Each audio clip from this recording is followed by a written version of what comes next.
Okay, that makes so much sense. All right, I'm gonna jump to this question from Daphne in Amsterdam. She writes, last week in Paris, we spoke about people who sit in Virasana with their feet flapped out. Do you know what I mean, Mary? Kids sit like that sometimes. Yeah, the W seat. Yeah. I suggested to advise students not to do this because it would hurt their knees in the long run. But on the other hand, I learned, she writes, I learned in my yin yoga anatomy training in the lineage of Paul Greeley that some people are able to sit like this without hurting their knees.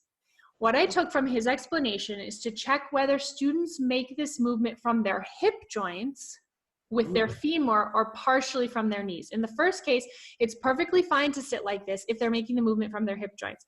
But if the movement is partially coming from their knees, they shouldn't. That's correct.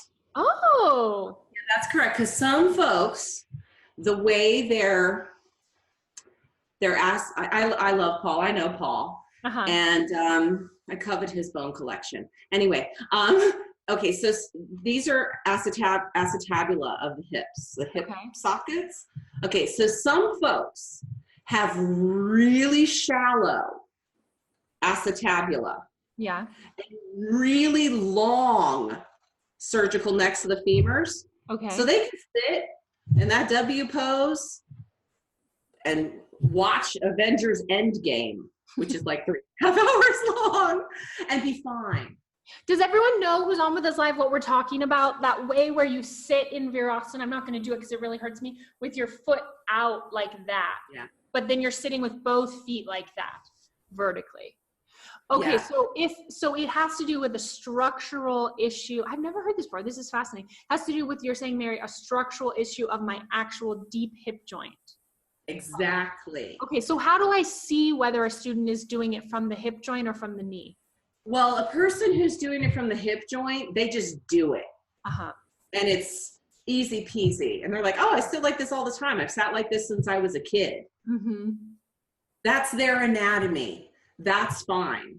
But the person who's turning purple-faced, you know, that's not their thing. That's why, for the overwhelming majority of people, Virasana, trying to sit down in the space between the heels, is injurious to their knees. For most people. For most people. For most people, it's better to sit up on a block, or a blanket, or on your heels. Not to have them to the outside of your hips, because for most people, they just do not have the internal rotation in the hip to handle the torsion that comes in the knee joint itself when they're sitting in Virasana with their feet to their outer hips. So I think we're almost out of time, but I think what Daphne was saying, as I remember what she was saying to me in Paris, is that Paul Greeley talks about there being tribes of people, and some people are internal rotators and some people are external rotators from the hip nature. Okay, that's right. Absolutely. See, this is why skeletal proportions are so important, you know, because everyone's a little different.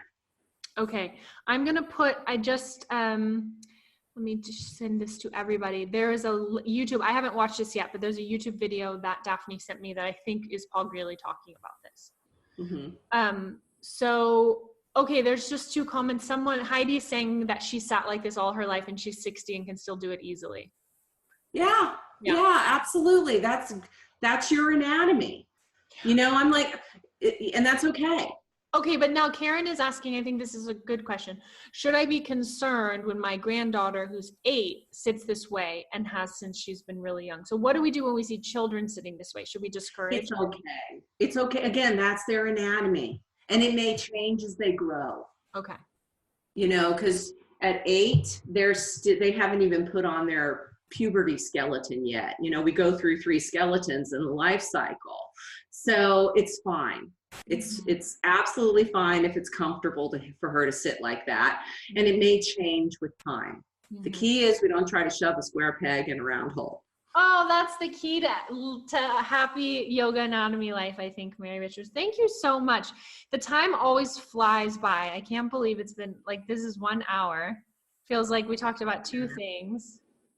It's crazy. It's crazy. I saw someone put up I just saw really quickly, someone put up a thing about my daughter had hip dysplasia and the doctor told her not to sit like that. Yeah, that's a different thing. Right.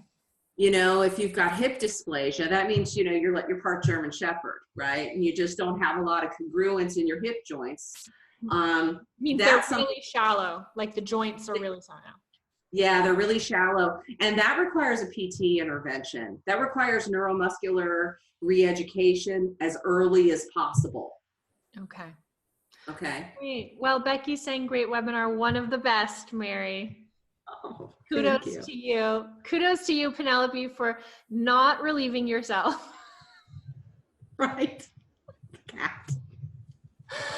All right, everyone. Well, we're moving into summer, which is fabulous for us Northern Hemisphere people. We're going to keep going June, July, August. I'm traveling some. I'm doing a big tour in the States, but we'll keep up our schedule. And I may be in new locations. And I'm going to go visit Mary in person. Right. We're filming some new content for our next project, which is really exciting. So thank you so much, everyone. I want to send you a big namaste, Mary, and everyone who's with us. Thank you so much. Namaste. Namaste. Thank you. Bye. Bye.